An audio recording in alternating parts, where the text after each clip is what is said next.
From the ashes of World War I, Adolf Hitler attempted to build a sinister new world order.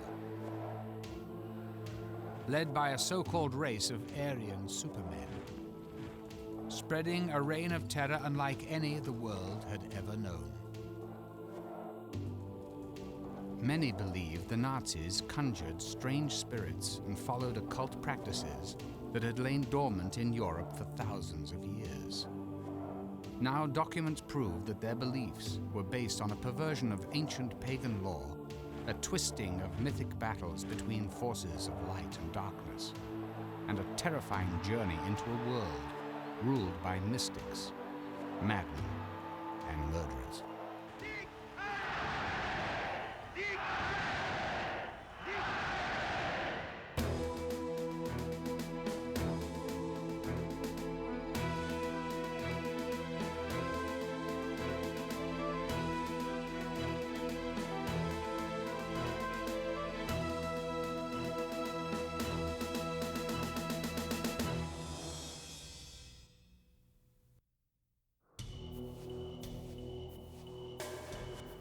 The Himalayas of Tibet. In the 1930s, the Nazis began searching the top of the world for evidence of ancient high priests who they believed were their blood ancestors.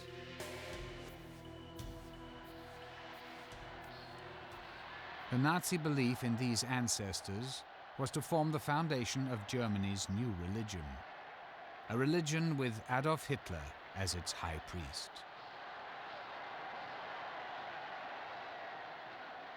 Inspiring Hitler's evil crusade was a belief that pure Aryan blood was being contaminated by so-called inferior races, and that once rid of foreign elements, a new race of Aryan supermen would rule the world.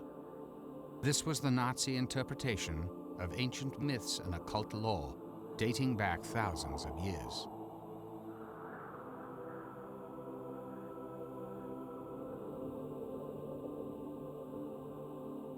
To prove their superiority, the Nazis would leave no myth or religion unexplored, in effect borrowing from any belief they could adapt to the Aryan cause.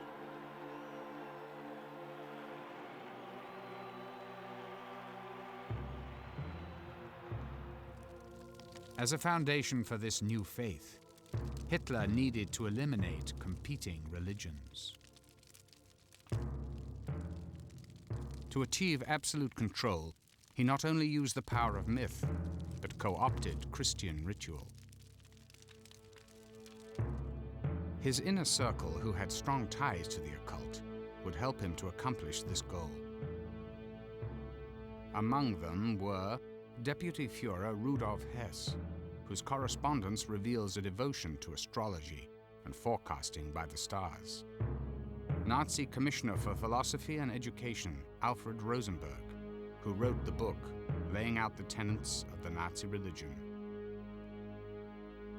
Joseph Goebbels, Hitler's Minister of Propaganda, whose diary records his use of astrological forecasts in planning the war against the Allies. And Heinrich Himmler, head of the SS and the Nazi death camps, whose personal papers reveal that he was the master occultist of the Third Reich and ultimately the architect of the new Nazi religion.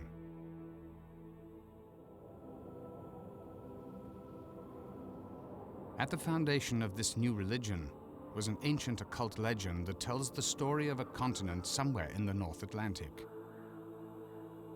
There lived a race of super beings who had fallen from grace through evil and vice.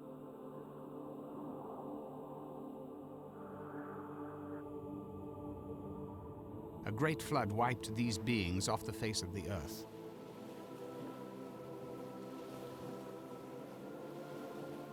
But before they could all be destroyed, certain priests escaped by boat,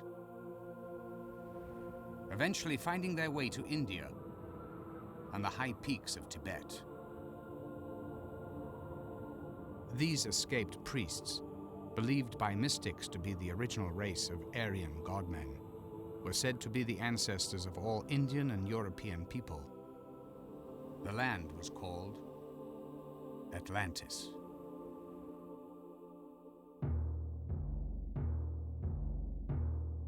Certain German mystics claimed the Atlantis myth was actual history. Their proof that Aryans were the chosen people descended from the super beings of Atlantis, and that they had lost their powers by mating with mere mortals. In these theories lay the seeds of Nazi doctrine.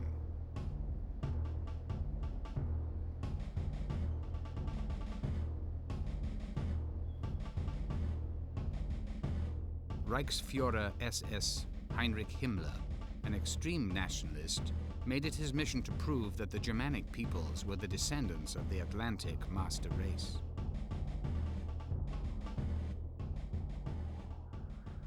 Nationalists, particularly those who believed in the superiority of the Aryan race, always had entertained a notion of a vanished island, a hidden world, some kind of utopia.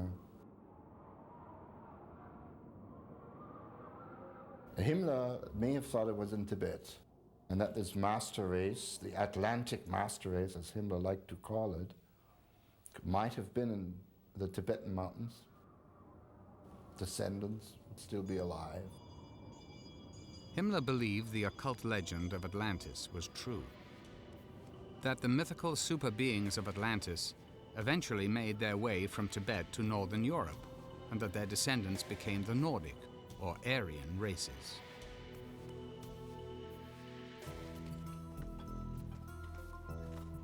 Government-funded expeditions under Himmler's direction were sent to Tibet, searching for evidence of their ancestors. To document this process, Nazi researchers took this film footage. In 1946, in a post-war interrogation by the US Army, the SS scientist who led one of the Tibetan expeditions described his first meeting with Himmler. He said, Himmler mentioned his belief that the Nordic race did not evolve, but came directly down from heaven to settle on the Atlantic continent, and that ancient immigrants from Atlantis had founded a great civilization in Central Asia.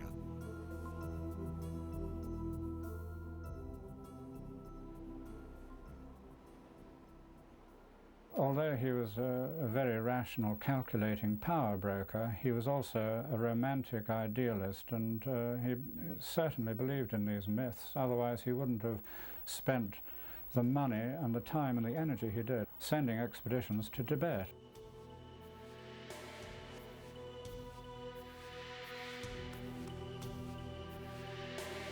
In Tibet, villages were subjected to full-body inspections by Nazi researchers, looking for what the party called Aryan physical traits. Narrow foreheads, long limbs, and angular features.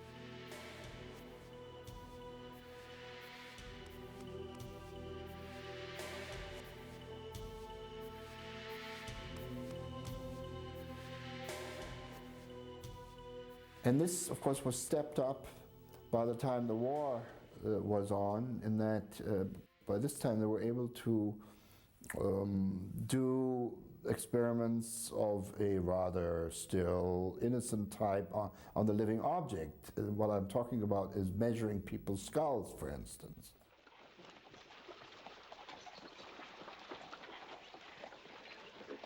The quest to prove the superiority of the Aryan race soon moved into the criminal.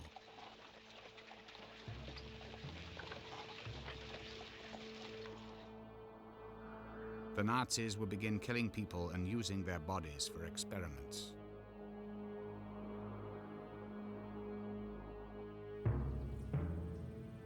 They believed that once they had proven that their ancestors were gods, it would be a simple step to recreate this race of Aryan godmen through selective breeding.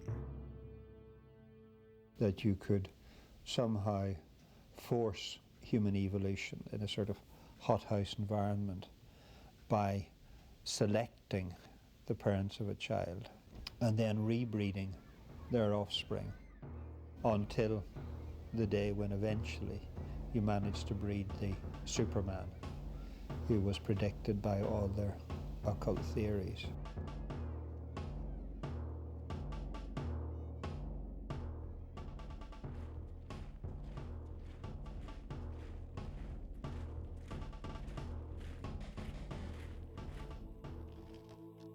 Hitler proclaimed, "Humanity accomplishes a step up every 700 years, and the ultimate aim is the coming of the sons of God. All creative forces will be concentrated in a new species. It will be infinitely superior to modern man." All that had to be done was the Aryans had to repurify themselves in order to restore their magical powers and therefore restore their original identity of being the God-men.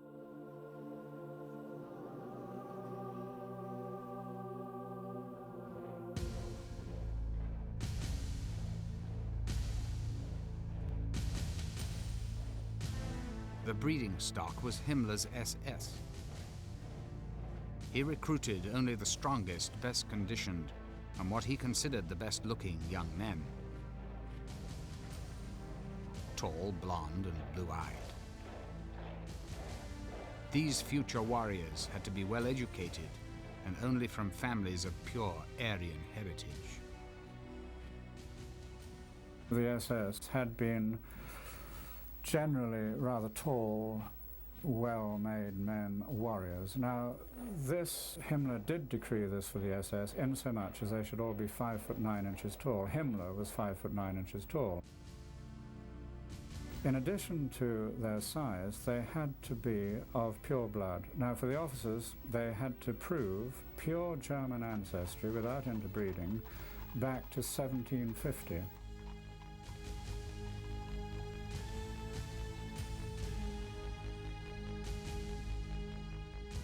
Himmler's SS, at one point 3 million strong, were encouraged to father as many children as possible, regardless of their marital status. The SS, he told them, had a sacred duty to their nation and to their Führer to beget healthy Aryan babies. One of Himmler's ideas concerned polygamy. The only way in which he could breed the master race ever faster was by, in fact, instituting the practice whereby SS men would be able to take more than one wife.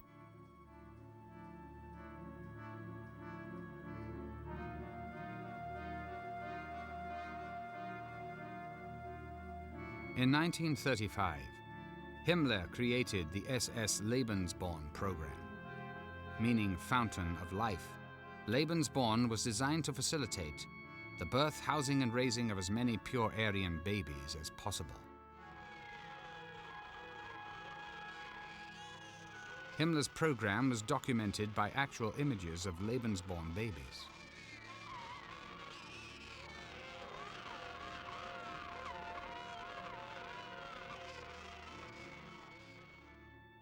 The SS Lebensborn was providing conditions whereby young girls could in fact be served by SS studs. He suggested that young Aryan girls in Germany who hadn't been able to find a boyfriend or a husband need not forego the pleasures of motherhood.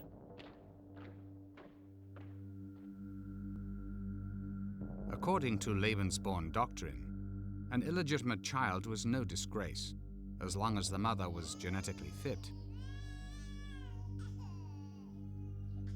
Women were thought to have only one function: to breed the children whose offspring the Nazi Party believed would become gods. An estimated 11,000 Lebensborn babies were bred between 1935 and 1945. Most of these children never knew their parents.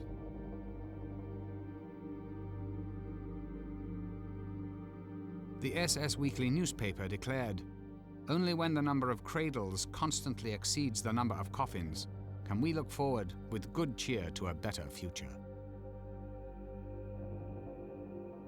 The babies of Lebensborn immediately became property of the state. Some were raised at Lebensborn homes, while others were adopted and raised by SS families.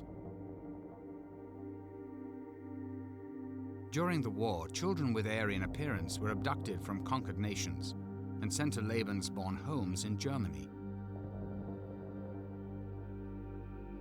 Nazi records indicate that 200,000 Polish babies alone were kidnapped and placed in Lebensborn homes, where they received careful training in every aspect of Nazi culture and mythology.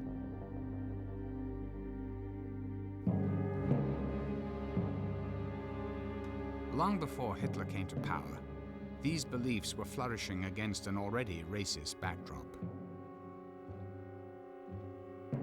There were many organizations in Germany and Austria around the turn of the century which blended racist ideology with occult practices. But their ideas became popular only at the conclusion of World War I.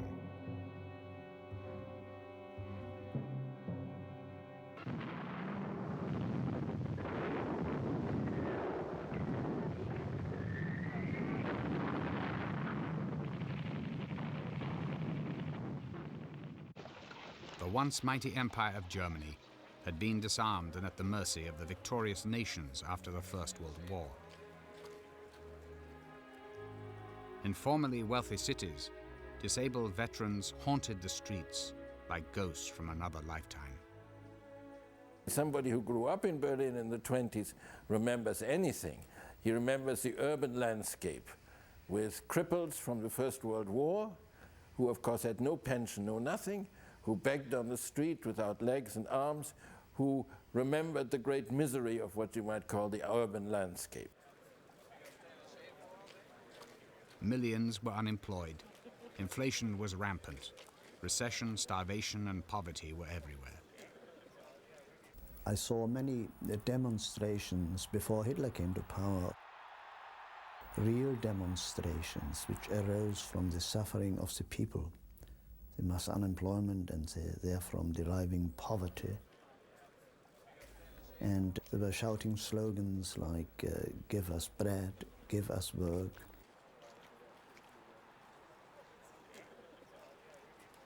People looked for a scapegoat. Fear and distrust of foreigners intensified. Both ends of the political spectrum made a bid for the loyalty of the German people.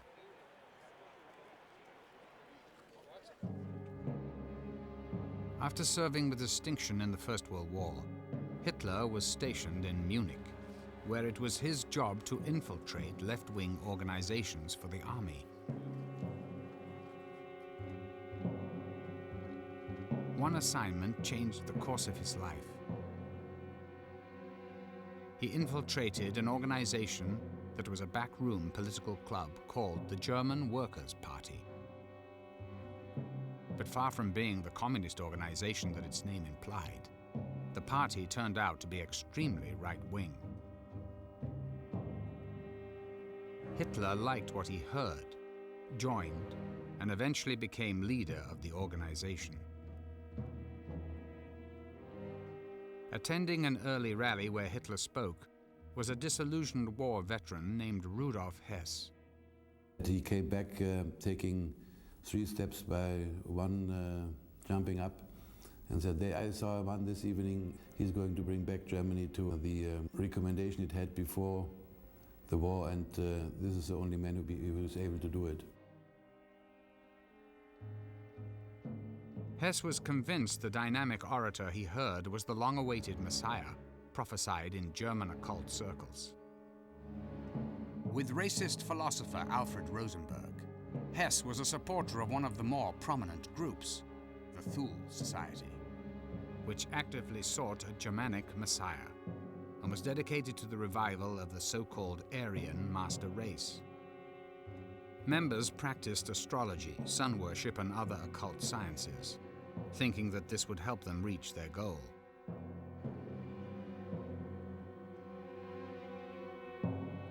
Their emblem was a dagger set against a curved swastika. With a membership that included some of Munich's richest and most powerful citizens, the society financed Hitler's German Workers' Party. In 1920, Hitler's party officially changed its name to the German National Socialist Workers' Party, the NSDAP, or as it would soon become known, the Nazi Party. With Hitler as its leader, the Nazi Party grew quickly, sweeping people up in a frenzy of fear-mongering and fiery oratory.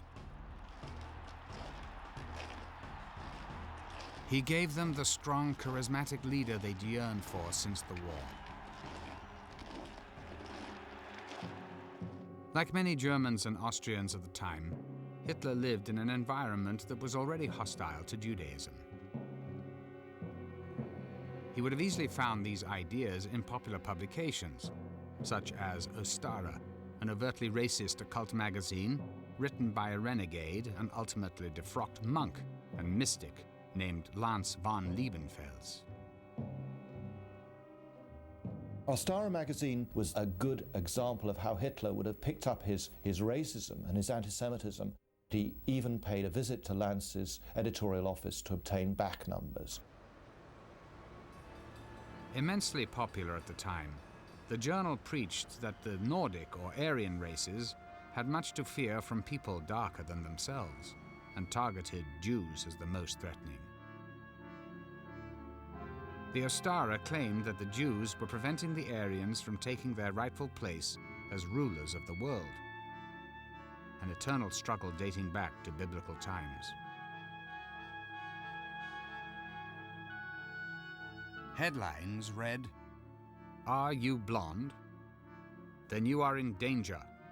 You should therefore read Ostara, Publications for Blondes and the Male Rights Movement."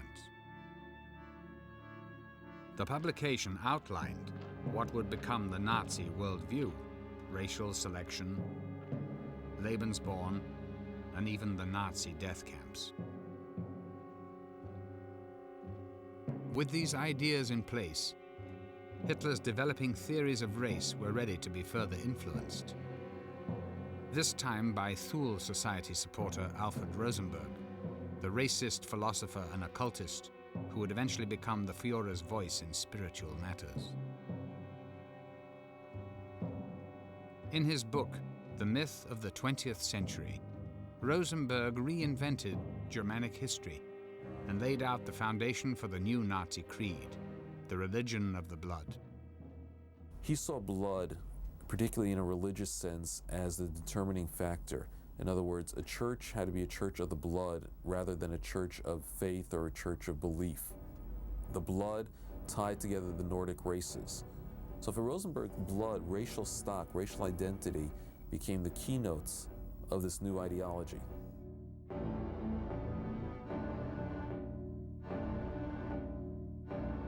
Rosenberg preached that the blood of a people carried the soul of the race. I think if you look back down the esoteric traditions of the West, you find that blood has always been considered as a very important vehicle of the spirit. It is a sacred substance that contains more than the physical life of each person, but also the spiritual life.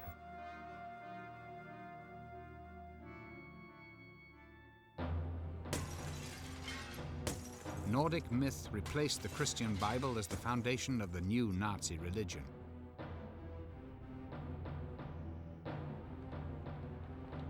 In a pageant orchestrated by Rosenberg and captured on film, the Nazis celebrated their newly conceived version of Aryan culture and history.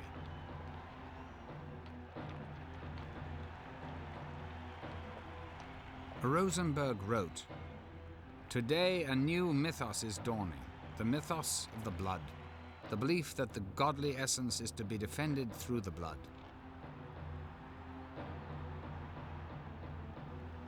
Hitler took Rosenberg's idea further when he wrote, "The old beliefs will be brought back to honor again. The whole secret knowledge of nature, of the divine, the demonic. We will wash off the Christian veneer and bring out a religion peculiar to our race."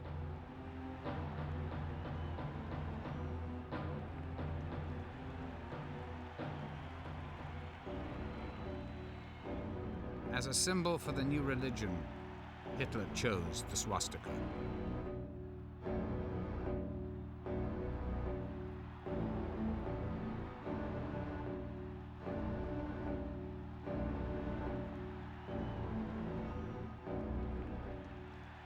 The swastika can be found all over the world in many different cultures throughout history.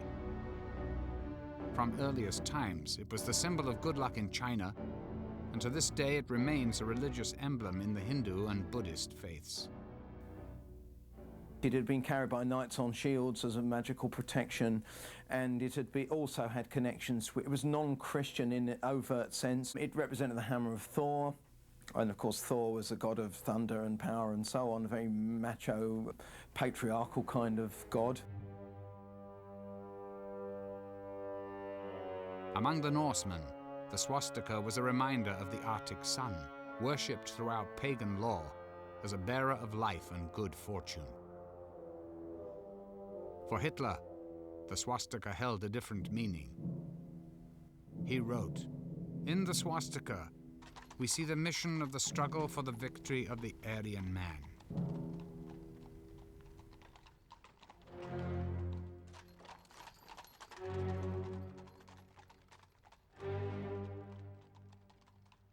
In the operas of Richard Wagner, Hitler saw victory reenacted time and time again.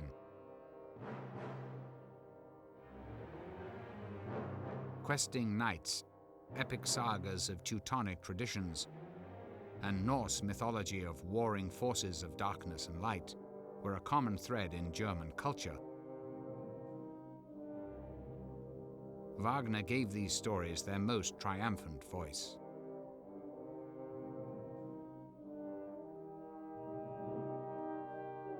Adolf Hitler was only 12 years old when he saw his first Wagner opera. As an adult, he became an obsessive devotee of the composer.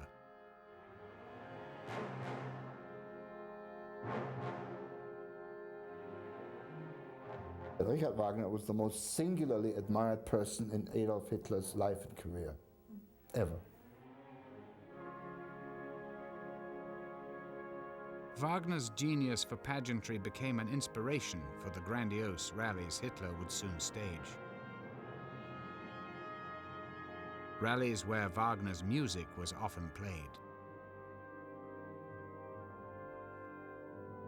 The music absolutely has the effect of a drug, completely eliminating the intellectual, the critical approach.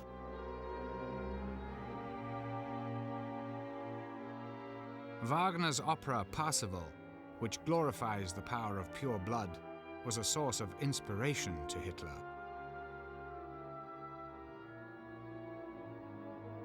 It is an epic retelling of the quest for the Holy Grail. According to legend, the Grail was a mystical vessel bearing sacred blood, and it promised unlimited powers to anyone who drank from it. It was believed the Grail could only be found by the purest of knights.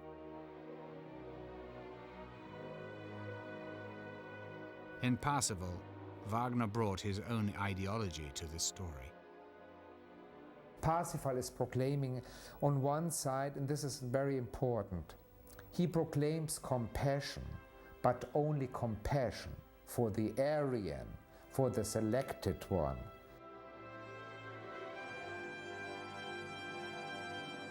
Parsifal is a central symbol in Hitler's imagination. He often spoke of founding the religion of Parsifal again. And this idea of a Christian Grail Knight seeking the mythos of pure blood is central to both Wagner and Hitler's own conception of what Nazi racism was doing in this supernatural sense.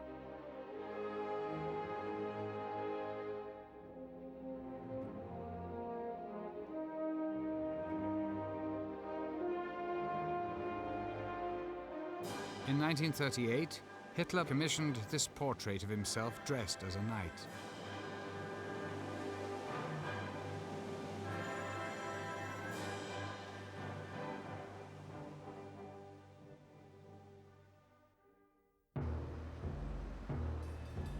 Hitler's bid for power began on November the 9th, 1923, with an attempted overthrow of the Bavarian government.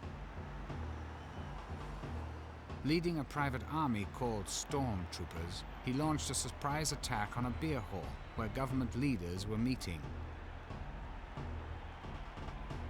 With Hess and Rosenberg at his side, Hitler brashly announced the formation of a new government, then took to the streets, marching 3,000 stormtroopers through Munich. They were confronted by police, shots were fired, and 16 of Hitler's men were killed. It was a failed coup. But in the 10 years before Hitler seized power, the 16 would become martyrs. That time they were carrying a swastika flag, and this sort of fell with the people, and the blood of the dead got upon it. And a ritual arose whereby every new Nazi flag and banner was not empowered until Hitler had touched the flag against this flag.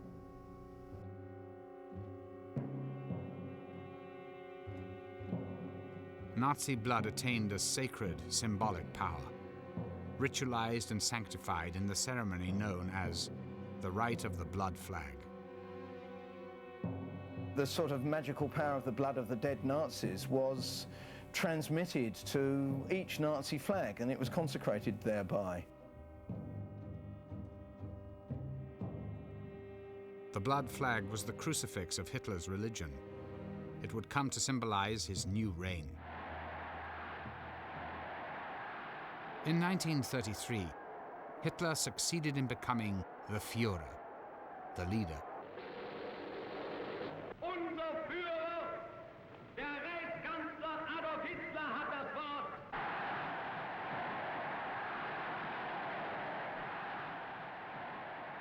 A title which would come to resonate with religious connotations of the Anointed One, or even the Messiah.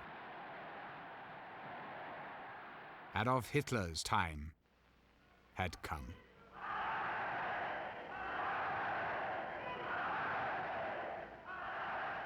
Die Partei ist Hitler. The party is Hitler. Hitler is Germany, and Germany is Hitler.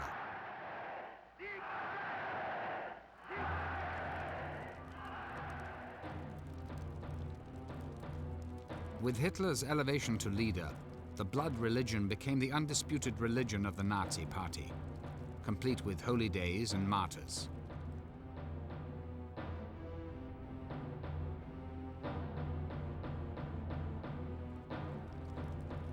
Propaganda Minister Goebbels orchestrated a ritual in which the 16 Nazi heroes were honored as martyrs of the Reich, who died, were resurrected, then achieved eternal life. Goebbels assured that all Germans would partake in the ceremony by broadcasting it over loudspeakers placed on street corners throughout the country. Part of the message said, "The night of the dead march in. At midnight, a mystical, ceremonial play, the birth of the Reich. They fight, die, and are victorious, just as the Third Reich was founded."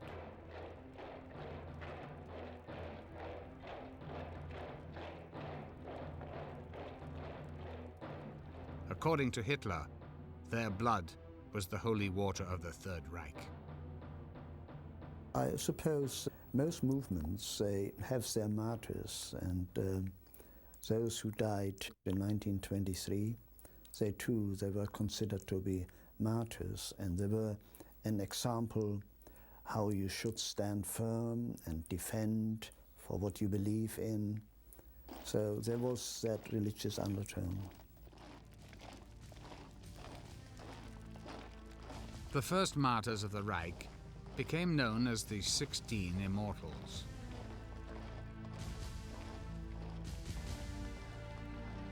In Munich, the ritual began with a funeral march down the very streets where the Immortals fell.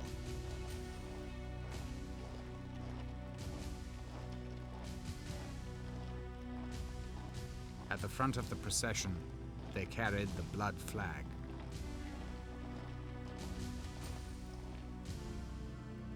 Along the route hung huge red flags bearing slanted Germanic runes, the ritual symbol of sacrifice from pagan law.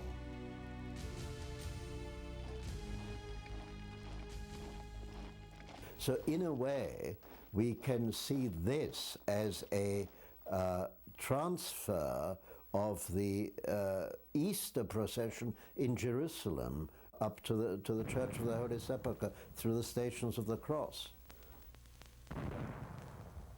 So there is an obvious copying of Christian ritual.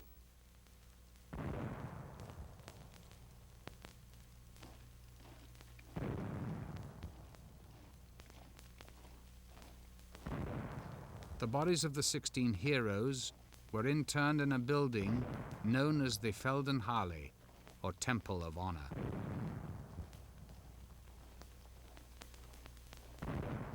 It would become a Nazi shrine.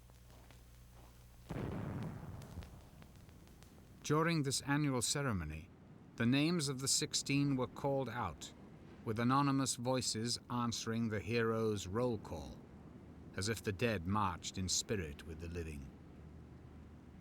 And when I was about 16, 17, my father took me to Munich, and I went to this Feldherrnhalle, and there the coffins were all lined up, and there were guards standing, presenting their rifles and steel helmets, and it was all rather eerie. In so many intervals, the names were mentioned, and they said, Friedrich Müller, and then a voice said, here. And then the next name, Hermann Stammer.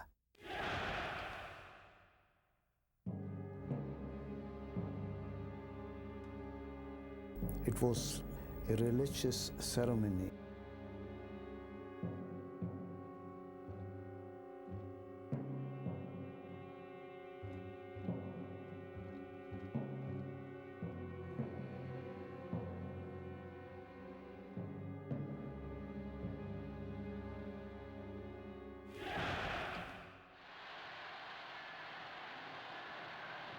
With the rituals of his new religion in place, Hitler unleashed the next step of his plan.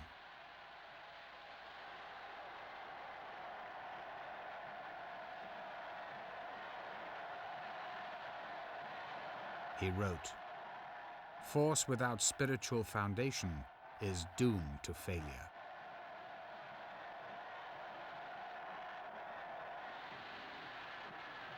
It is a nationalism which determines everything.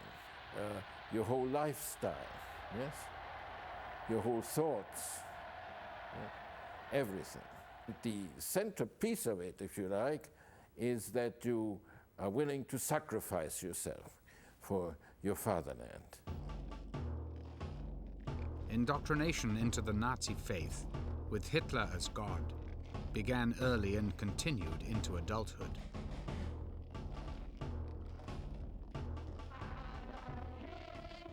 Adolf Hitler is our savior, our hero. He is the noblest being in the whole wide world. For Hitler we live. For Hitler we die. Hitler is our Lord.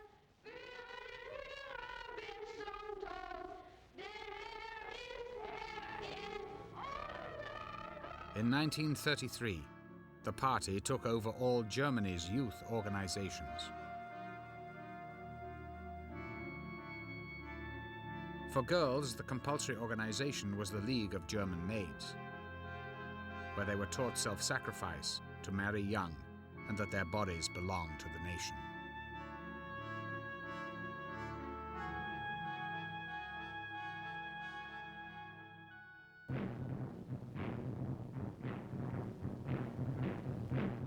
Ten-year-old boys became members of the Organization of Young German People. At 14, they joined the Hitler Youth, and at 18, the Nazi Party.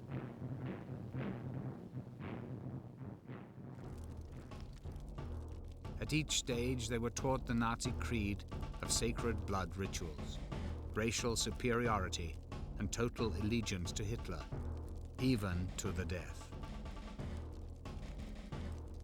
I was in the Hitler Youth until I was 18. We were being taught, and I believed in it, that it was great to fight for our country, and if necessary, to die for our country. This film shows one way the Nazis instilled this ideal. A war hero visits a Hitler youth camp.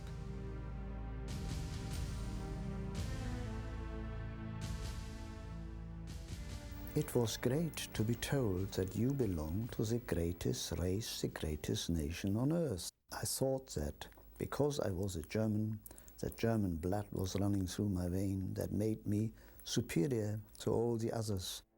Hitler stated, "I want to see again in the eyes of youth the gleam of the beast of prey."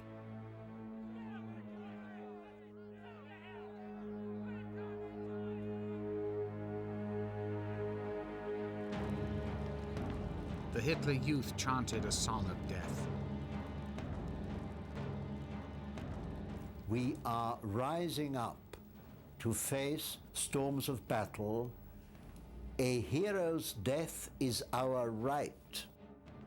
In other words, saying that a 17-year-old would be imbued with a notion that he can claim the right, it must be given to him to lay down his life to die for Führer and fatherland.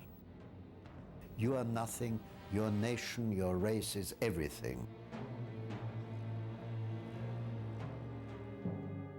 At 18, cadets surrendered themselves to the Führer when they took a sacred oath. Ich schwöre, I swear, and we all had to repeat it, had to have our hands, our fingers in the air, to serve Führer, Volk and Fatherland, to serve Führer, Volk and Fatherland, like a big rumble around the place. To the last drop of our blood, to the last drop of our blood.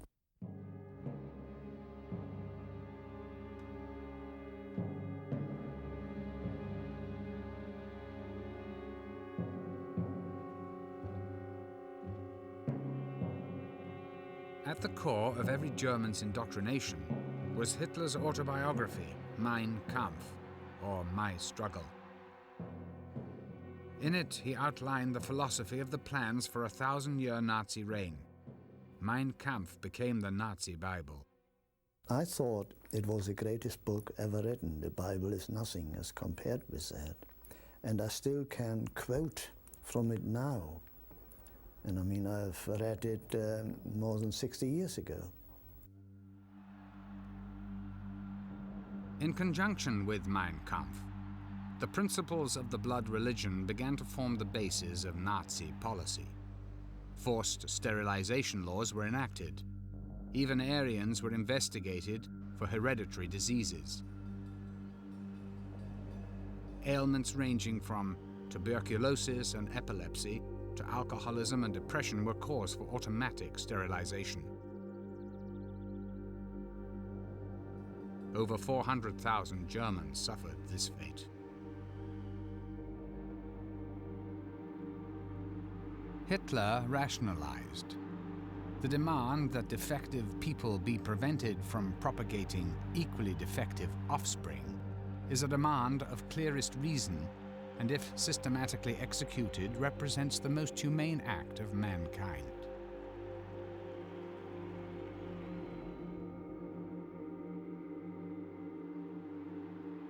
Children with health problems were registered at birth.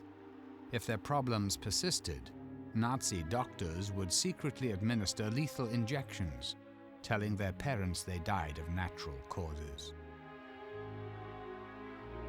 A euthanasia program was instituted for the mentally and physically impaired. Propaganda films claimed these were acts of kindness, freeing trapped souls from tormented bodies. By 1935, Hitler had created the blood laws, which made it a criminal act for a pure German to marry or even have sex with a Jew. And German Jews were stripped of their rights as citizens.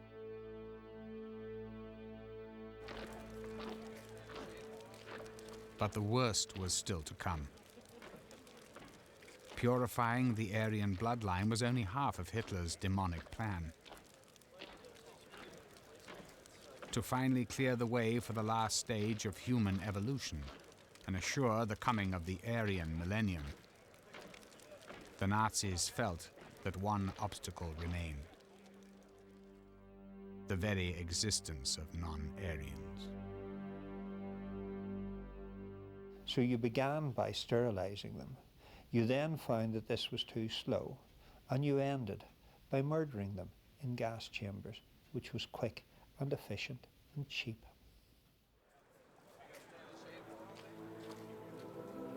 Hitler wrote, "The gravest and most ruthless decisions will have to be made, a barbaric measure for the unfortunate who is struck by it, but a blessing for his fellow man and posterity. The passing pain of a century can and will redeem millenniums from sufferings."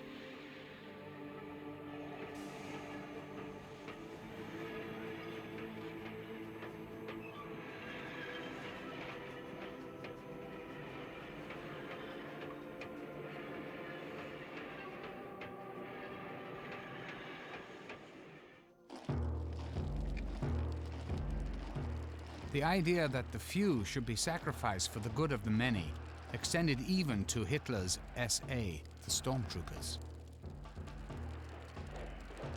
Eventually, the SA, who were among Hitler's first supporters, became an obstacle, one that he had no qualms about removing.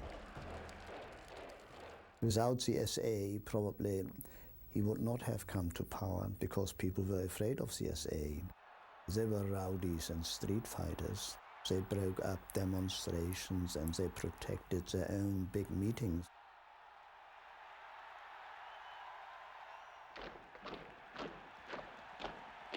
The middle class and the army came to fear the SA. To the army, the SS was a more acceptable organization. Like themselves, the members of the SS were from the German upper class. The SS consisted very often of professional people, doctors, solicitors, and so on. They joined the SS, while ordinary working people were in the SA. And they didn't like each other. The military offered the Führer a deal: their full support if Hitler would eliminate the SA. Hitler accepted, and with Himmler, rid the party of the stormtroopers in one night. The night of the long knives, that happened on the 30th of June 1934, so I was then just 12 years old. I remember it. The SA had a congress in Wiessee, not far from Munich. And they were all in bed at night when Hitler and the SS moved. The SA leadership was rounded up and executed so quickly, so ruthlessly, many never knew why. It's reported some were still shouting "Heil Hitler" when they died. After the purge of the SA, Himmler transformed the SS into an elite military order. In time, they would come to run the concentration camps where Jews and all other enemies of the state were being executed.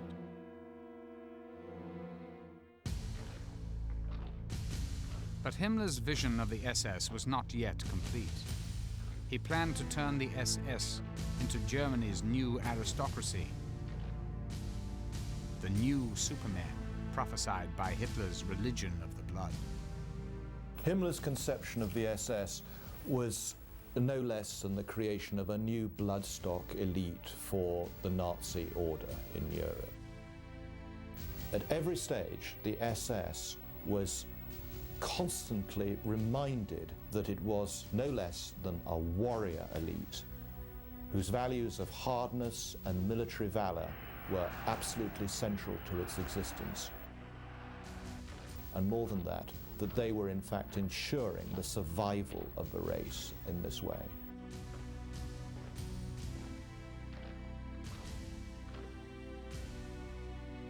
Himmler was born a Catholic, but by the time he met Hitler, he was already a confirmed occultist. It's difficult for us afterwards to equate this man, who certainly believed in a God, and to link him up with a man who was master of the killing machine in Germany. But actually the two things, of course, are linked, because what he was trying to do was to root out the forces which he believed had corrupted Germany and get back to their pure-blooded forefathers. Himmler brought a range of unlikely influences to his design for the SS, including the Hindu religion. During the war, he reportedly traveled with a copy of the Bhagavad Gita, a holy book from the Hindu religion. It tells the story of a great battle on the field of righteousness between the forces of good and evil. The Hindu belief in reincarnation and its rigid caste system appealed to Himmler. It was a perfect model for a Nazi warrior elite which would rule the world. Historians now say that Himmler was convinced that he was the reincarnation of King Heinrich, a German leader from the Middle Ages who stopped the Slavs from invading Germany. As the Nazis prepared to march on Eastern Europe, Himmler believed he was on the path to realizing his karmic destiny, that his SS had returned to the fatherland to fight a similar holy war. On the night of July 1st, 1937, to mark the millennium anniversary of King Heinrich's death, Himmler staged a sacred reburial rite at Quedlinburg Cathedral, the original location of the great king's castle and the site of his tomb. Accompanied by solemn music, Himmler and a group of high-ranking SS officers led a torch-bearing procession to the candlelit crypt. There, he led them in prayer and meditation.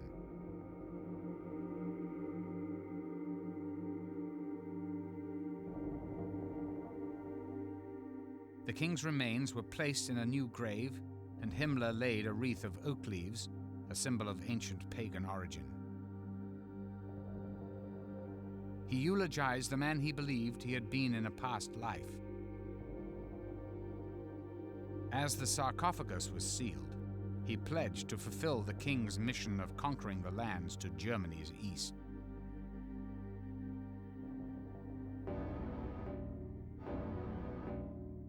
Himmler modeled his SS on the 13th century order of Teutonic Knights, who killed and enslaved the people they conquered.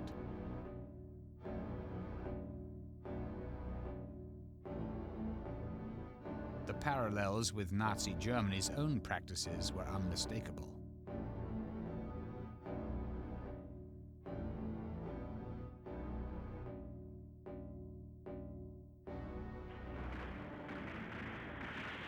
The Reichsführer SS attempted to reinstate the feudal system that the knights had lived by.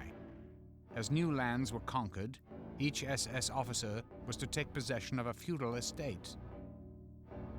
Local people were either killed or turned into slave labor.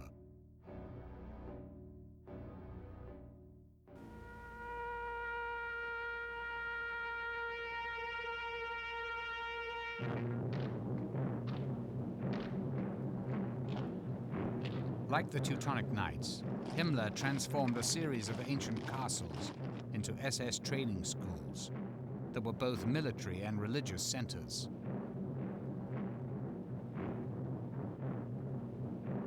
Here, recruits were initiated into the ways of so-called warrior priests.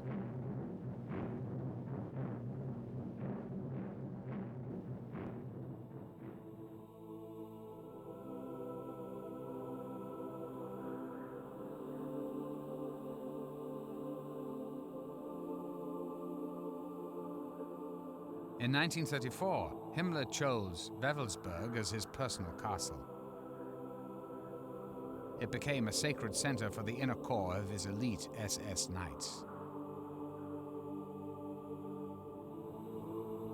Himmler chose Wewelsburg because he was told by his occult or spiritual advisor that this was going to be the magical strong point of German resistance to a great army from the east. And there would be a great battle there, and the eastern hordes would be turned back. Himmler had grandiose plans for his medieval castle at Wewelsburg. But this required a prodigious workforce. To assure an ample supply of slave labor, he built a concentration camp nearby. From 1939 to 1945, 4,000 prisoners worked on Himmler's castle. Nearly a third of them died while working on it. When one looks at the plans and memoranda, and indeed the miniature models that were laid out of how the Wewelsburg would ultimately rebuild, it indeed looks like the Holy City in Rome. Wewelsburg is built in the shape of a triangle with 3 corner towers. Around this basic design, Himmler had plans to build a large colony. The village would have been demolished and cleared, and they would have created a huge site with interlocking spaces, barricades, other turrets, and circular curtain walls sweeping over a vast area, creating no less than a kind of SS Vatican.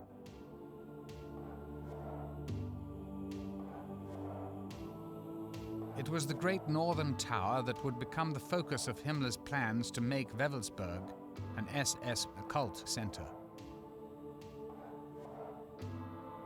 At the base of the tower, Himmler built a crypt. According to historians, it was a temple to honor the dead SS leaders.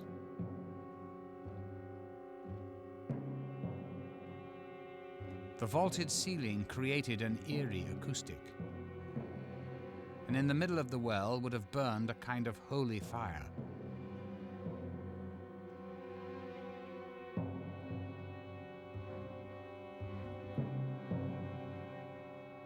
Along the edges of the crypt were 12 pedestals, upon which would have stood urns, waiting to contain the ashes of deceased generals.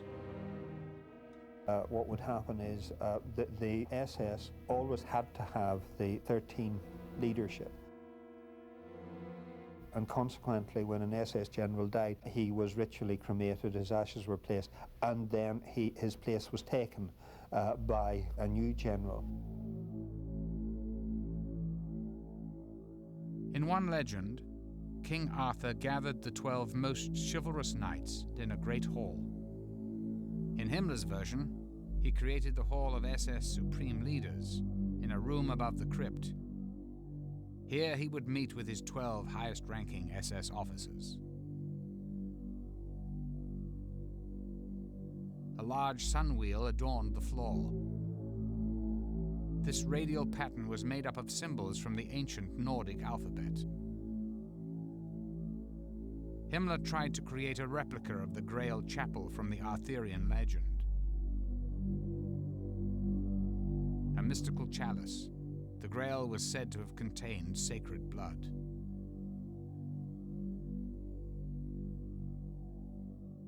Himmler saw the Grail as an object of immense esoteric or occult power, and he believed that if he possessed this physical object, that the war would be won with great ease.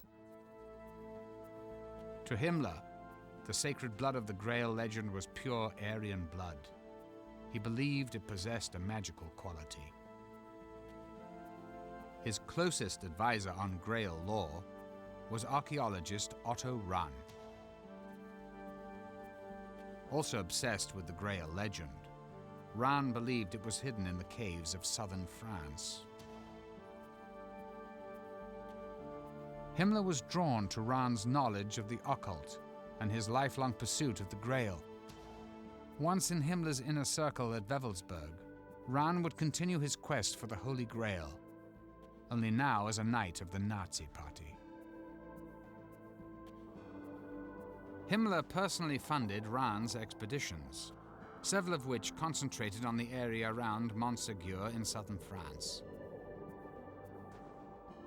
There stood the site of the great fortress of the Cathars, the heretical sect accused of devil worship and wiped out by the church in the 13th century. And there was a very strong tradition, as indeed there still is, that the Cathars had possessed the secret of the Grail, and that just before the castle of Montségur fell, the 3 knights of the Cathar order escaped over the walls and took something with them, something of great value. Tradition later said that this was the Grail, or that it was the secret of the Grail, and that they hid it in the whole warren of caves. Rahn's expeditions also took place in Germany. A letter on file from Rahn to SS headquarters suggests that he believed he was close to realizing his lifelong dream. To bring my work to a successful conclusion, I must personally inspect the sites. First, I have to go to the Wildenberg ruins, the German castle of the Holy Grail. There are currently digs underway. Heil Hitler.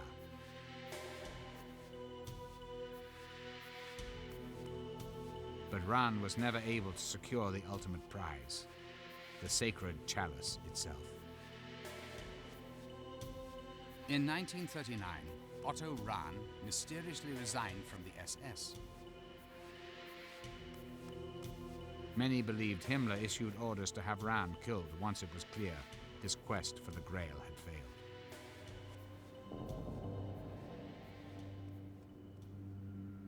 2 months later, he was found dead in the Austrian Alps. The cause of his death remains unexplained.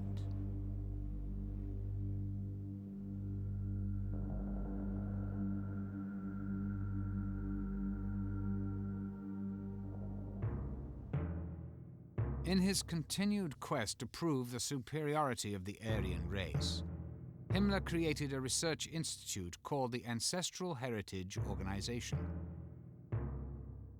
In addition to conducting medical experiments on human beings and checking bloodlines to ensure racial purity, the organization's mission was to resurrect and reinterpret occult practices, ancient Germanic myths, and pagan lore.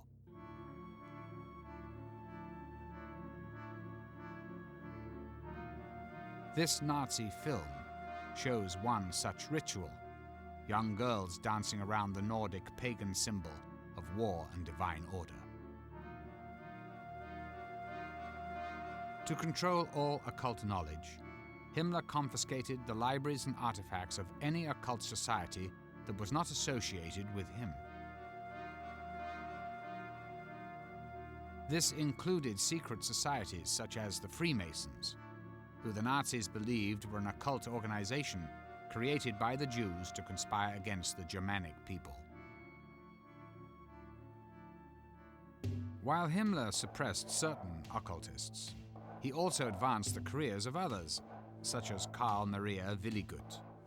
In Willigut, Himmler believed he'd found the key to popularizing the ancient pagan tradition in modern Germany. The mystic became a high-ranking SS officer and one of Himmler's prized possessions. Well, the interesting thing about Willigut is that he is really perhaps the leading example of an occultist in the immediate circle and service of Reichsführer SS Heinrich Himmler. Willigut believed he was a direct descendant of the Norse god Thor. Copies of his papers, found in Himmler's personal file, reveal that Willigut believed he possessed extrasensory powers.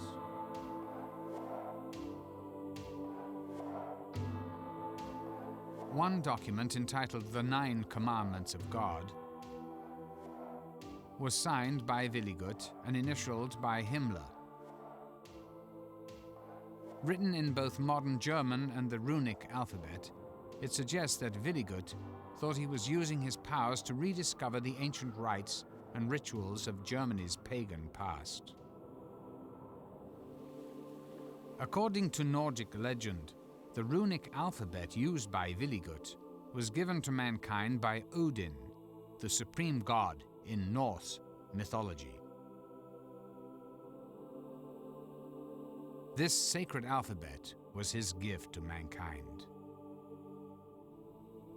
The runes were derived probably from a mixture of ancient signs that were carved on stone in pre-literate times. And these alphabets actually had meanings. Each letter has a meaning. The Hagal rune, protection of the bearer against his enemies. The Odal rune, one's connection to the clan or tribe. The Tyr rune, victory and world order. The Sig rune, the sun or conquering energy. These symbols appeared throughout the Nordic world, on such objects as Viking ships, battle spears and shields. The alphabet of ancient priests and magicians, runes were believed to be mystical tools for fortune-telling, casting spells, and invoking magical spirits. You cast the runes, somewhat analogous to a tarot layout. You throw them and then you read the particular combinations of runes that arise. It has got the reputation of being an extraordinarily powerful magical system. As Germany's warrior elite, members of the SS were taught the meaning of the runes. A photograph that survived the war shows an SS officer at a blackboard teaching the runes to a class of SS recruits. Many organizations within the Third Reich had their own special rune. The SS, perhaps the best known, of course, used the double Sig rune. These mysterious figures were worn on the shoulders and helmets of all SS uniforms. The Hitler Youth used a single Sig rune.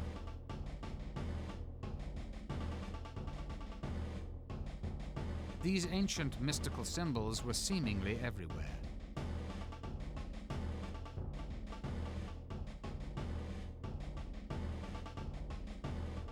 Serving as a constant reminder to Germans of their pagan past.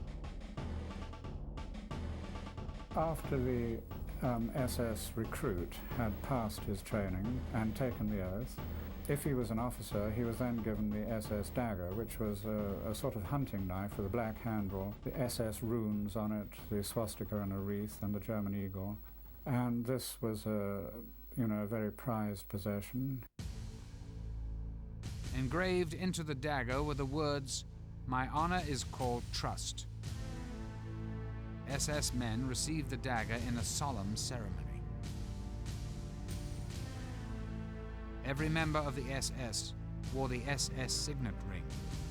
But for his inner circle, the elite of the elite, Himmler personally handed out the Death's Head ring.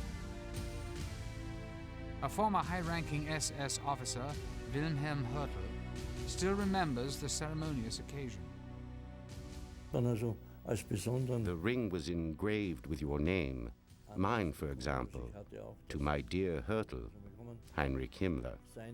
That was inside the ring, around a death head. That was supposed to symbolize the close connection to the SS and to Himmler.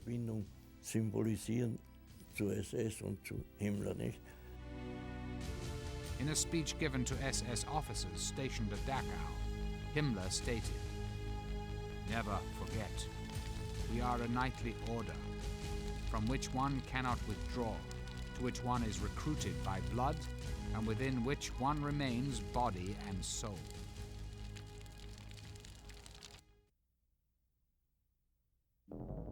Borrowing from Germany's pagan past and his own Catholic upbringing, Himmler invaded SS family rituals from the moment of birth.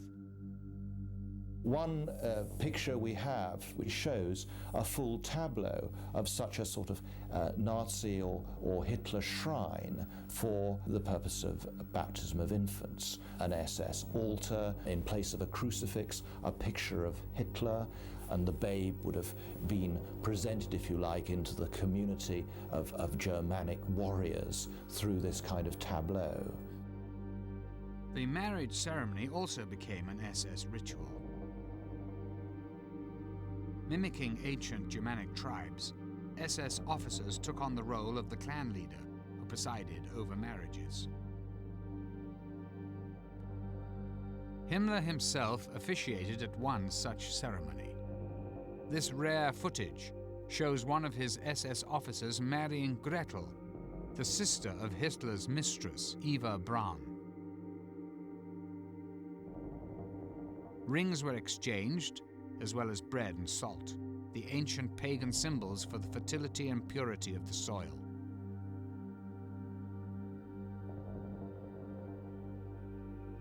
These ritual activities would take place to imply the pagan community of which every SS man and his bride was now a part. The Nazi year was marked with celebrations taken from the ancient Germanic calendar. The Maypole festival, initially accepted as a celebration of fertility, was transformed into a show of nationalism and military strength. Hitler said, "And so it is that this day, the 1st of May, the land is filled with celebrations of the resurrection of the German people out of eternal inner strife."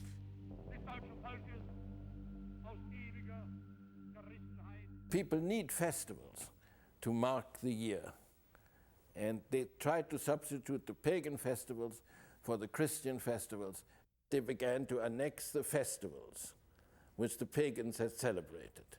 Summer solstice, winter solstice, all these festivals, yes? And shaped them in their own image. Nazis even began to restore ancient pagan temples like Externstein, which was dedicated to a solar deity. At Externstein, during the summer solstice, a shaft of light shines through a window and lines up with a point on the altar.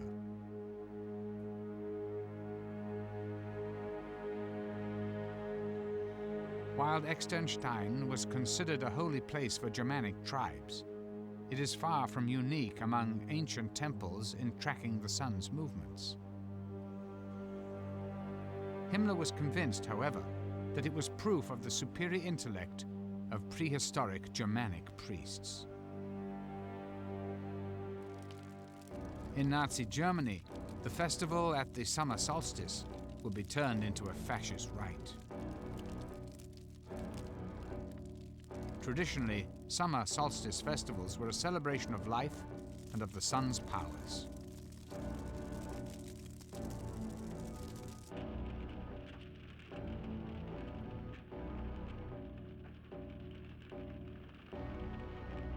Dramatically staged and carefully choreographed, speeches were given preaching self-sacrifice and heroism. In this particular ritual, propaganda minister Goebbels gave the speech.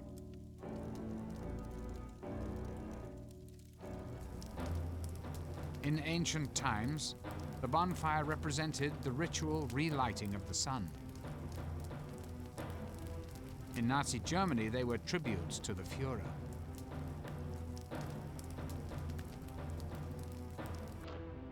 In the largest of these rituals, torch-bearing troops created symbolic patterns in the night.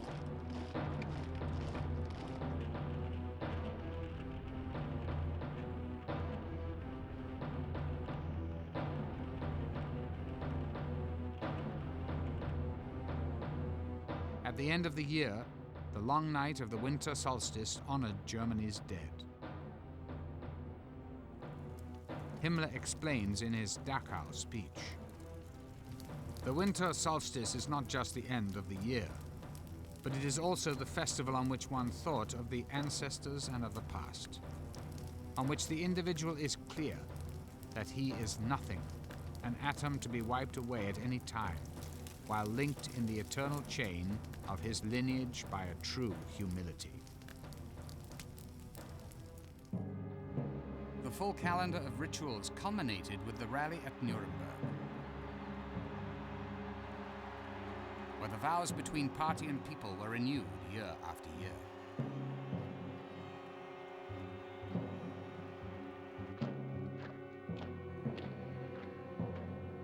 Tens of thousands of uniformed Nazis joined forces.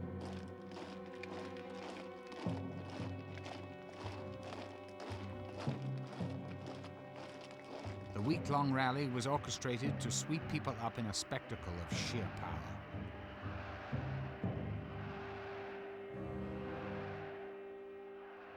Now, every religion has its ritual. The Nazis had their ritual, their mass rituals, yes?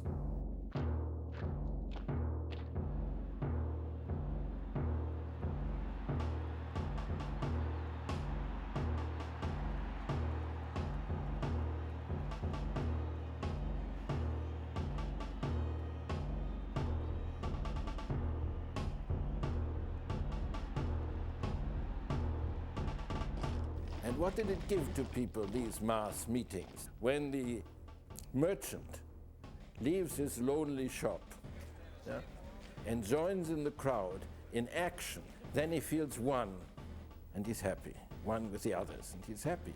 He's lost his loneliness. Oh, it was great to go to a rally. All the uniforms, and there was an electric atmosphere already before it all started. There was singing going on, and then suddenly it was announced, der Führer kommt, the Führer is coming, and then we saw him walking up to the stage, and there was shouting of Heil, Heil, Heil, Heil.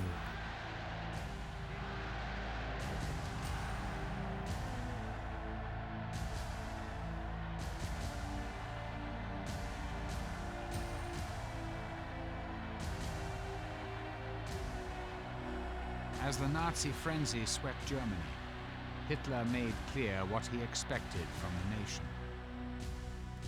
The party is the selecting ground for German political leaders. Its doctrine will be unchangeable. Its organizations will be as hard as steel. Its total image, however, will be like a holy order.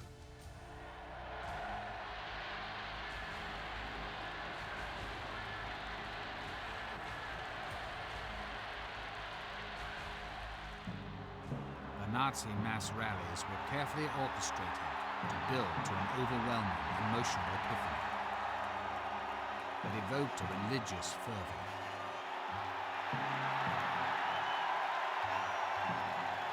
At the center of this ritual was Hitler.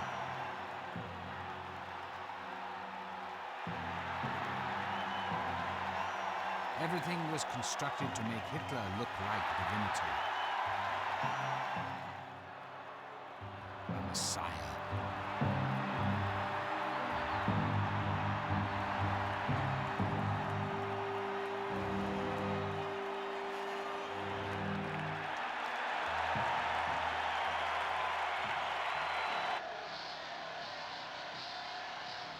Having won the unquestioning support of the German people, Hitler was now ready to dominate the world.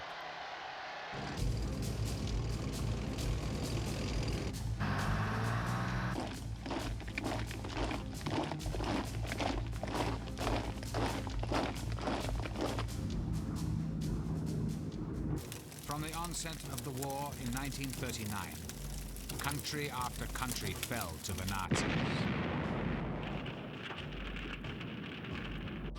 By the winter of 1942, however, the tide turned, and the Nazis began to experience what they thought was impossible: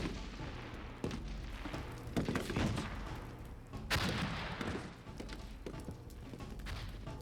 As the Nazi war effort grew more and more desperate, they expanded their use of the occult sciences, from research and ritual to a basis for making military decisions.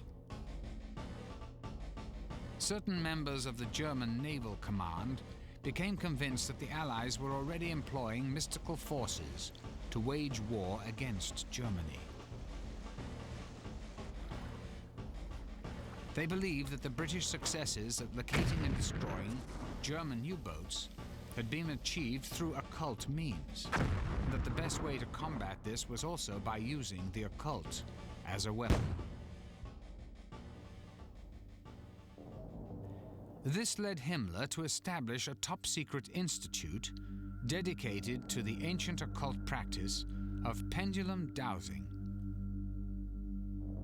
Over maps of the North Atlantic, clairvoyants would swing an object suspended from a string, attempting to locate the position of Allied convoys.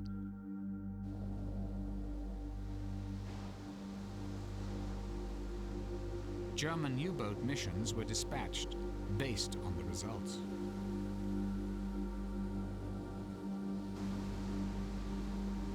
In this letter written by Himmler, dated January the 12th, 1943, he refers to dowsing research and training having made great progress during the year.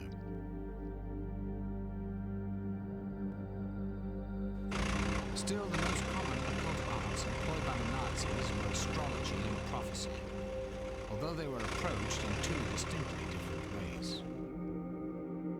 Rudolf Hess and Heinrich Himmler genuinely believed in the occult and used it for making political decisions. But Joseph Goebbels, head of the propaganda ministry, wanted to use the occult purely for propaganda purposes, to manipulate people and undermine Allied morale.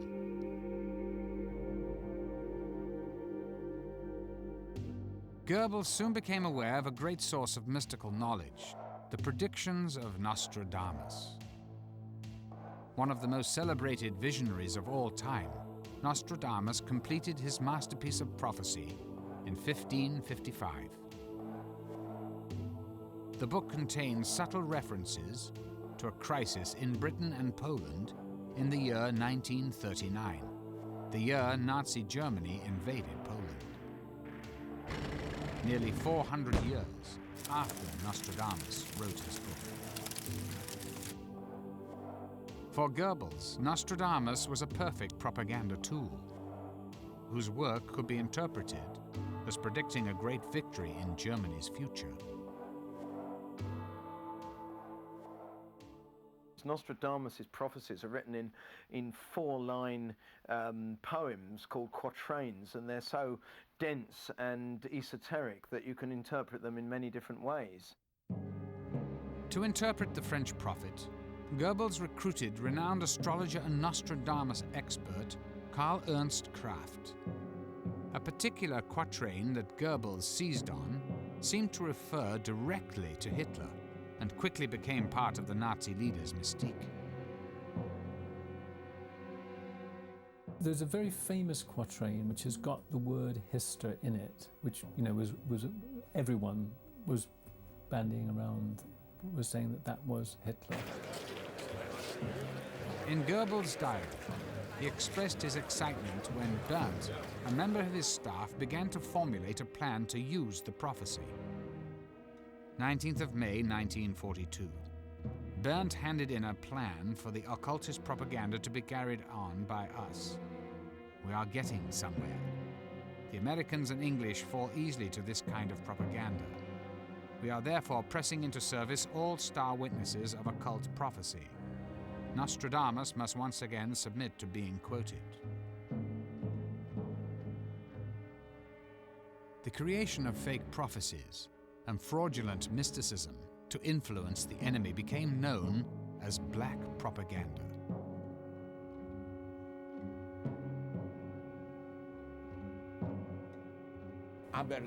Yes, they made up a flyer of the Nostradamus prophecies and threw them all over France, that France would be destroyed if it did not capitulate.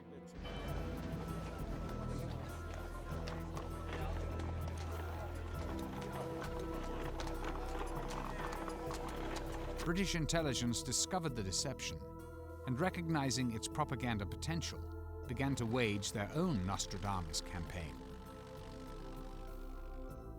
The The British actually picked up on this. They produced a volume of 50 fake Nostradamus prophecies which forecast British victory on the war. Just as the Nazis had flooded France with fake Nostradamus prophecies, the Allies smuggled their own black propaganda into Germany. The black propaganda campaign in England soon took a new turn with the arrival of Hungarian Jewish émigré and astrologer Louis de Vol. Recruited by British intelligence, de Vol was assigned to work with master counterfeiter Elik Howe. And Elik's great skill was as a forger. I mean, you know, forging documents, forging magazines, forging Nostradamus quatrains. Howe and de Vol decided to create a counterfeit version of Germany's leading astrological magazine, Zenit.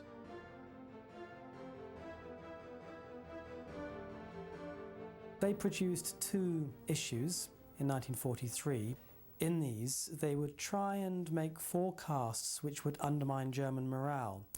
They would, for example, say, watch out for June the 30th. It's the anniversary of the Night of the Long Knives. Now, the purpose behind this forecast was to somehow plant in the minds of the Germans the fact that the SS might now be disloyal to Hitler.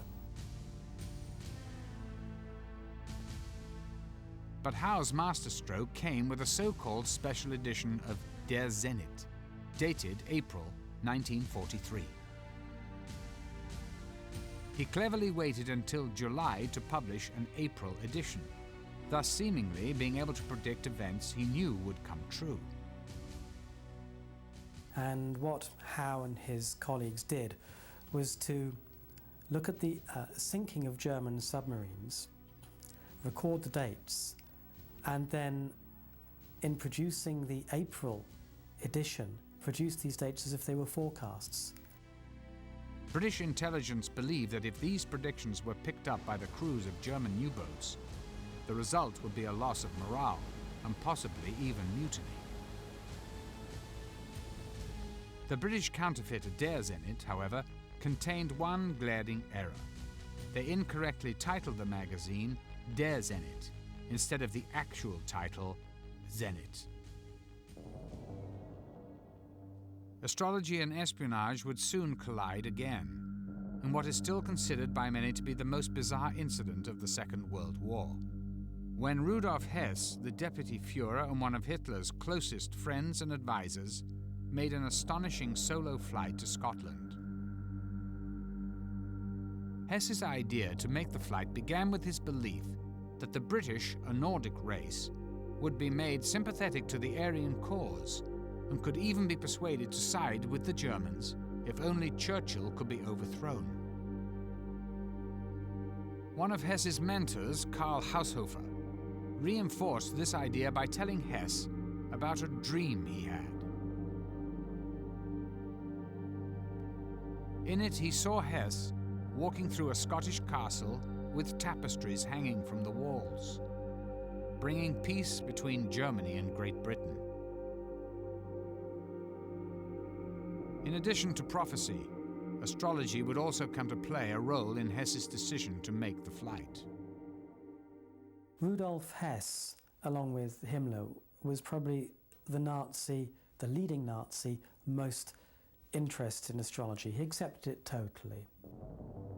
Astrologer and close friend Ernst Schulte Strathaus cast a horoscope for the deputy Führer that revealed an auspicious arrangement of the planets. On May 10th, 1941, there was a particularly powerful astronomical lineup. Basically, there were 6 planets in Taurus and a full moon exactly on the opposite side of the zodiac in Scorpio. And according to astrological tradition, when you get such a lineup, you'll get a major shift in global affairs. And therefore, it was fair to assume that May the 10th, 1941 could provide the turning point in the war. There has always been some doubt whether Hess flew to Scotland based upon astrological advice. However, recently discovered documents written by Hess from prison in England include a letter to his mother. In it, he asked her to have 2 documents notarized. a record of Karl Haushofer's dream, and the horoscope cast by Schulte Strathaus.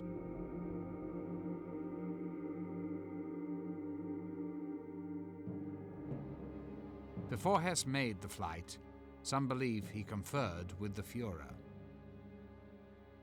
6 days before my father flew, there was a discussion between Hitler and my father, which lasted 4 hours. Nobody knows what they were talking, but one knows that when the 4 hours were over, my father and Hitler came from the room, and Hitler had his arm around the shoulder of my father and said, "Yes, you have been always and are still a very stubborn chap."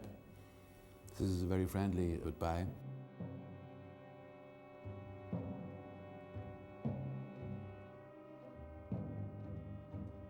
Whatever words passed between Hitler and Hess at 5:45 p.m. on May the 10th, 1941, Hess climbed into a Messerschmitt fighter and set off for Scotland.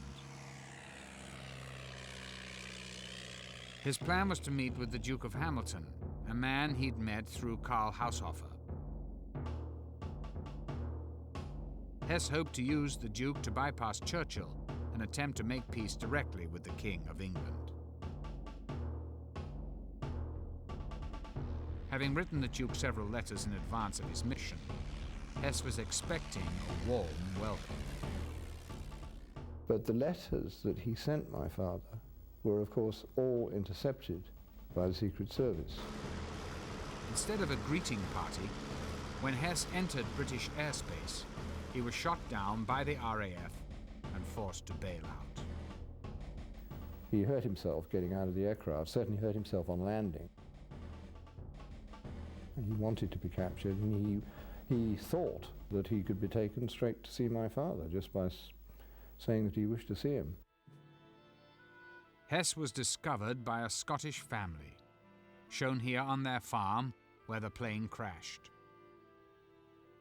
Hess claimed to have a very important message for the Duke of Hamilton, but at first they refused to believe that the man who had parachuted into their field was the Deputy Führer of the Third Reich. My father was told that a German pilot had landed and was asking to see the Duke of Hamilton. My father went and saw the prisoner, who introduced himself as Hess. It was quite amusing because my father went to see Churchill and was taken in to see the great man who was about to relax and watch a Marx Brothers film that evening. Churchill was quite incredulous about this. I think his words were, "Do you mean to tell me that the Deputy Führer is in our hands?" And when my father said, "I think it could be the case," he said, "Well, Hess or no Hess, I'm still going to watch the Marx Brothers film." Churchill's strange reaction to Hess's flight remains unexplained. A great deal of information about the events of May 1941 remain classified in British war files. The Führer's reaction remains equally puzzling. Well, Hitler's reaction to Hess's flight was one of his major acting performances. He made a tremendous performance of surprise, shock, horror, and everything else. When it appeared that Hess's mission had failed, of course, then all the propaganda came out that Hess was a lone madman. He did it on his own, and he was a bit, a few cups short of a tea set. Hitler blamed the entire Hess affair on the advice of Hess's astrologers. In response, the Nazi propaganda ministry issued an edict called Action Hess that forbade the public practice of any occult sciences, including astrology. The result was a further clampdown on the activities of astrologers, who were eventually all rounded up in the Action Hess. A month after Hess's flight, they arrested all the prominent astrologers that they knew about and took them away for interrogation. Karl Kraft, the man who provided Goebbels with the powerful reinterpretations of Nostradamus, as well as striking the accurate astrological predictions, would suffer the ultimate punishment, according to a former colleague. Edward Kalik was a political prisoner who became friends with Kraft during their time in a concentration camp together. He said, "Edward, you will survive, but they will kill me because I know too many secrets." He went to Buchenwald and he said, "They will kill me there." And he was killed there. Und war dort ermordet. The astrologers who were arrested under the Action Hess were treated in different ways depending on their use to the Reich. Those already working for Himmler were released immediately and allowed to continue their work. During this time, Himmler came into contact with one of Germany's leading astrologers, Wilhelm Wolff. He was arrested along with all the other astrologers. Wolff himself says that he used to tell his guards about their horoscopes. Wolff then started casting horoscopes for General Schellenberg, who was head of counterintelligence under Himmler. Walter Schellenberg was the chief of the political secret service, which was part of the SS. He was my chief and my friend. Schellenberg did not believe in astrology, but he made use of it. When Schellenberg wanted to discuss some matter with Himmler, he would explain that an astrologer had predicted this matter.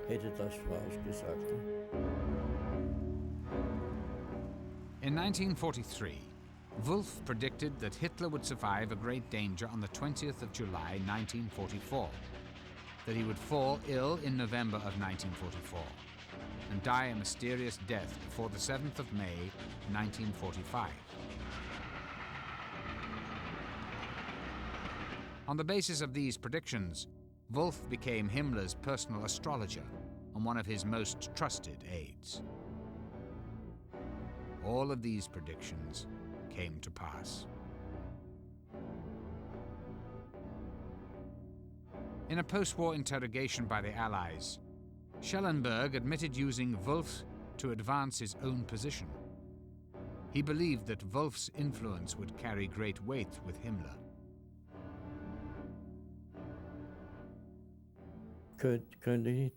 When I was still in prison with Schellenberg during the proceedings at Nuremberg, we still talked about it. And Schellenberg was very proud that through Wolff he could influence Himmler.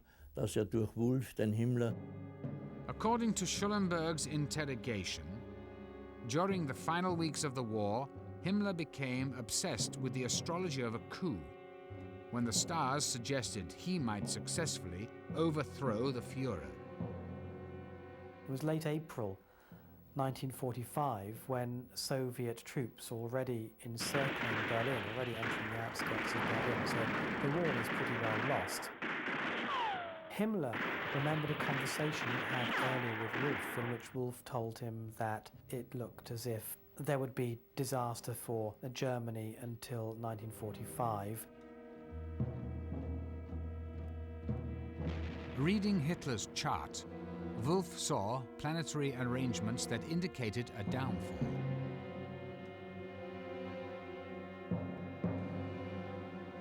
Wolff and Schellenberg continued to urge Himmler to overthrow Hitler and install himself as the leader of the waning Reich.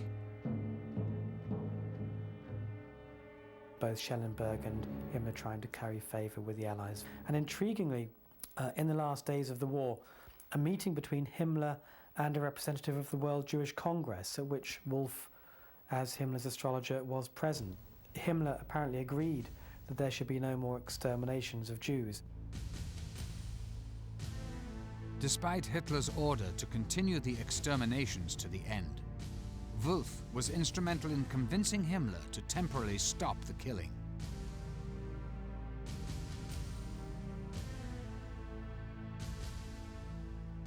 Having taken this action, it appeared that Himmler was ready to launch his coup.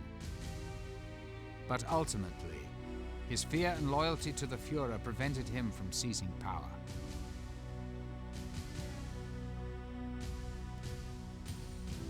Himmler remained hopeful that some mystical force of destiny would alter the defeat that was clearly at hand.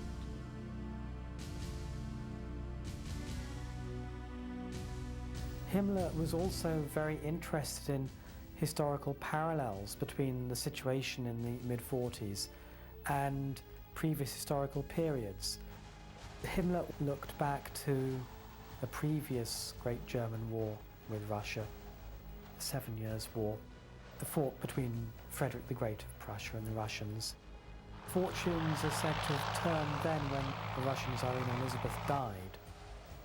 In April 1945, President Roosevelt died, and Himmler took this as a sign that history was about to repeat itself and Germany was going to be saved.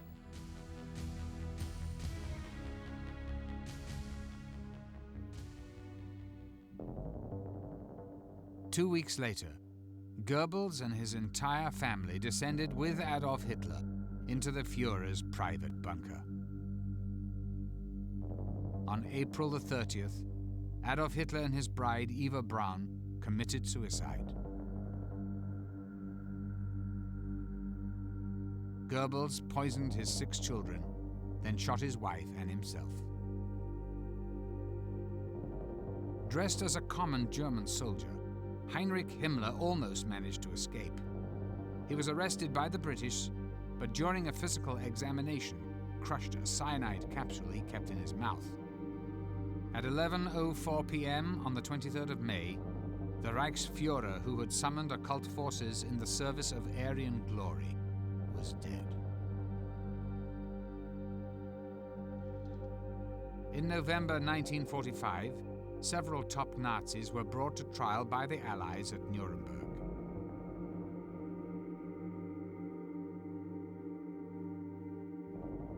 Rudolf Hess was sentenced to life in prison. He died there at the age of 93. Occultist Alfred Rosenberg was found guilty of crimes against humanity and hanged in October 1946. The Third Reich, which was to have lasted over 1,000 years, ended after only 12.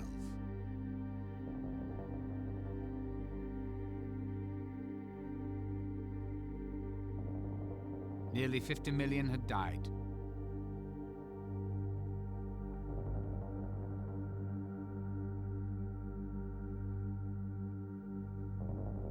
Ironically, among them were the first generation of Hitler's so-called master race, who were to father further generations of Aryan supermen. Throughout history, mythology has had a powerful influence on the human mind.